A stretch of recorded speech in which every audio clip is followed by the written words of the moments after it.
Coming up on Mountain News this morning, a man is dead after an ATV crash in Perry County last week. And a crash on Friday left a high schooler dead. His community now mourning the loss of his young life. Dedicated to Eastern and Southern Kentucky, this is WYMT Mountain News this morning.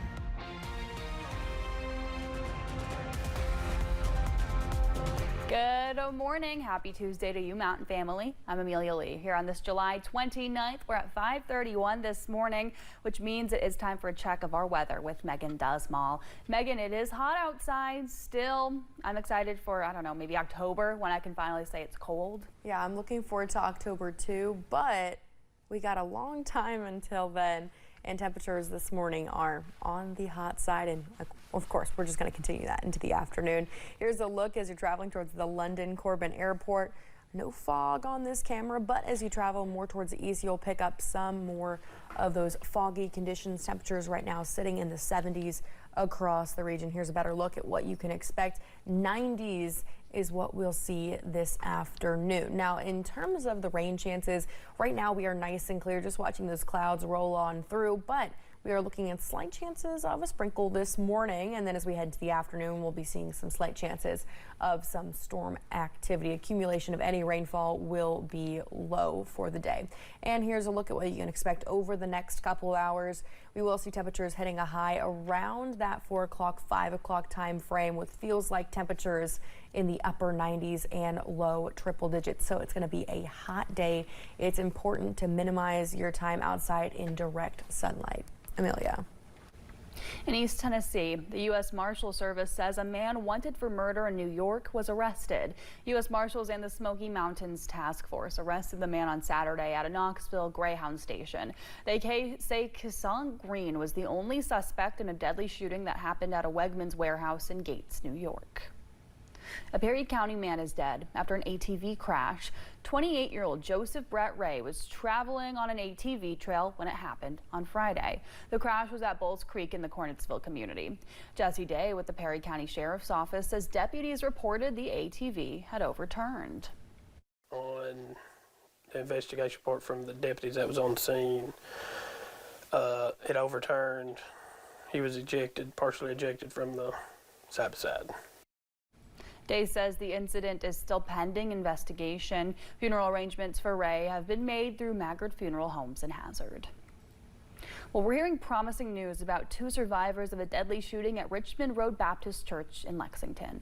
Pastor Jerry Gum is now able to speak after a bullet to the face nearly tore off his tongue. His daughter says he's still in pain but recovering. The other survivor, Randy Combs, has been discharged from the hospital. He's now learning to raise 5 children on his own after his wife and mother-in-law were killed in the attack. The church community says they're leaning on their faith and keeping each other to help them move forward. According to his obituary, Caleb Rice was just 3 weeks shy of his 17th birthday. He was set to be a sophomore at Wayne County High School. The Wayne County Sheriff's Office says Caleb Rice died at a hospital after a crash Friday afternoon on Highway 1275. He played basketball and football at Wayne County High School. Principal Renee Kennett says his fiery energy was always fun to watch on the court. He gave 110%. It didn't matter how big the person next to him was. He was not going to let that deter him from being the best player that he could possibly be. Caleb's basketball coach, Jared Parmley, describes him as the perfect student athlete. He says Caleb was well liked, a good friend, a good teammate. Coach Parmley says he was a great leader to younger players and relentless in his passion for basketball. Rescue crews in southern Kentucky responded to homeowners trapped inside their home from overnight flooding. At around 10:30 last night, the London Laurel County Rescue Squad and other officials responded to Laurel River Road, where people were trapped in their homes from high waters. Rescue crews used a boat to get the homeowners to solid ground and are warning everyone to remain weather aware. A woman is dead after being struck by a vehicle on the Royal Parkway in Christian County. State police say this crash happened just before 1 o'clock Sunday afternoon near the mile marker 22 on the Royal Highway. Kristen Bowling of Masonsville, Ohio, was outside her car securing luggage when a car left the roadway and hit both her and her car. That driver was identified as 62-year-old Jeffrey Calhoun of Madisonville. Bowling was pronounced dead at the scene, and the investigation is ongoing. A Rowan County couple lost everything in a house fire yesterday morning. That fire also left one of them seriously burned. Their family says that's going to be a long road to recovery, and they're asking for the community's help along the way. Alyssa Williams spoke with the couple's granddaughter to learn more.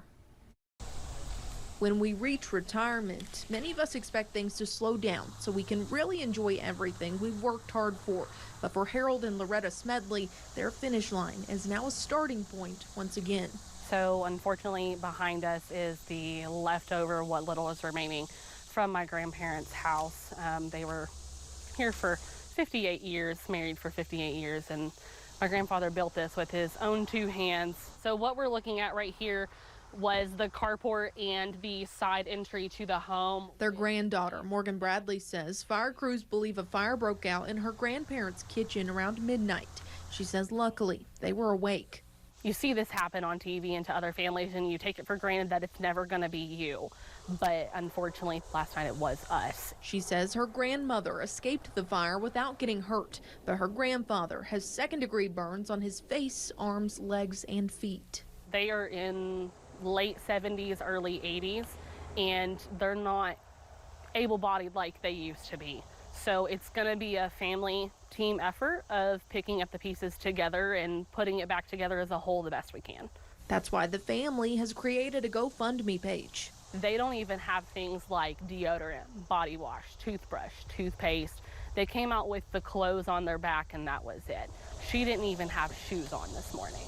If you know them, you know that they are the most kind and giving people. Harold would give the shirt off his back to anyone, and we're hoping for that kind of kindness in return. Bradley says the family is also asking the community for their thoughts and prayers as they navigate this tough road ahead. In Rowan County, Alyssa Williams, WKYT. Harold Smedley is currently being treated at a burn unit in Louisville. Bradley says fire crews do not know exactly what caused this fire yet. In Cable County, West Virginia, a man is charged with voluntary manslaughter in connection with the death of another inmate at the Western Regional Jail. West Virginia State Police say that back in May, Alan Adkins got into a fight at the jail with an inmate who later died due to brain bleeding. Adkins will be in court today for a preliminary hearing. A Whitesburg woman pleaded guilty to conspiring with others to traffic drugs from Kentucky to Southwest Virginia. And Dora Lee Smith was sentenced to a little more than 12 years as a result. In a news release, Smith conspired with others to distribute large amounts of meth and fentanyl in Southwest Virginia. Smith also traveled to Louisville to obtain drugs for distribution. Smith worked as a teacher at 2 different schools in Norton, Virginia for 15 years.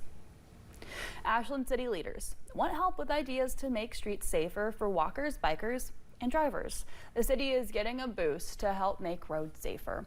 A $160,000 Safe Streets for All planning grant will help fund the creation of a comprehensive safety action plan. This could include installing streetlights or crosswalks. The city says they have launched an interactive map and survey online so people can pinpoint safety concerns. If you go to the City of Ashland webpage and you go under the engineering department, you'll be able to find that SS4A for all little tab on there. And if you just click on that, it'll have a brief description on what the program is. It'll have a survey, and the survey is about 14 questions and takes about 10 to 15 minutes to fill out. The link can be found on the City of Ashland Facebook page. Officials want to direct people to fill out that survey rather than just leaving a comment on the post. Transportation cabinet officials say more than $71,000 in emergency road aid funds is being awarded to the Owsley County Fiscal Court. That funding going toward repairing slides on 2 county roads, Ambergy Road and Frost Branch Road. The Perry County Fiscal Court was also awarded emergency road aid funds. They received more than $82,000. That'll go toward repairing a slide on Sam Campbell Branch Road. Well, the Southern West Virginia health system is celebrating 50 years of serving rural communities. Southern West Virginia health system got its start in Lincoln County in the summer of 1975. Today, they have 26 locations throughout 7 counties. You can visit Southern West Virginia Health System's website to find providers near you. That's swvhs.org. Applications are now open for Kentucky families to apply for help to stay cool this summer. It's through the Low-Income Home Energy Assistance Program, or LIHEAP's summer subsidy program. The program helps people get credit on their electric bill. Assistance is determined by the household's housing category and income level. Officials say the program helps people save the following month, and it can even help people stay in their house. We can help make that rent payment because their electricity is part of it. Applications are being accepted through September 12th, and they do recommend calling ahead and making an appointment, but if you need to, you can walk in and get help. You can find more information about how to qualify in this story on WYMT.com. Governor Andy Beshear joined officials and leaders in Franklin County for a ribbon cutting yesterday. The new facility in Frankfort will create around 220 jobs. He was also joined by leaders with Neato. It's a global company that manufactures high-performance materials. In a statement, the governor said yesterday's event was an exciting step for Franklin County, as well as the counties surrounding it. Legislators heard from multiple experts on the state's housing shortage. Some go so far as to call it a crisis. According to research from the Kentucky Chamber, the state would have to build 500 million homes by 2050 to meet a robust household growth. The current shortfall is 200,000 units. It puts a drag on economic growth and job growth. You all are no stranger to the numbers. We would rank in the bottom 10 states annually when it comes to workforce participation rate. I believe the data that we have reflects that in order, if we're going to continue to grow and to create more jobs for people, we're going to have places for them to live and raise their families. A number of suggestions were offered to the task force members. These included cutting regulations, providing economic incentives, and streamlining the legal process for developers. Well, one place in our region is giving folks somewhere to take shelter from the heat. Officials in Letcher County put out an order saying the recreation center in Whitesburg could serve as a cool location between 6 until 9. Officials say if you have any questions, you can call 606-633-7027. It's 5:42. A K-pop superstar is saying farewell as he heads to complete his mandatory military service. We have that and more coming up in today's Ion Entertainment Report. And temperatures are continuing to warm up as we're heading into today and tomorrow.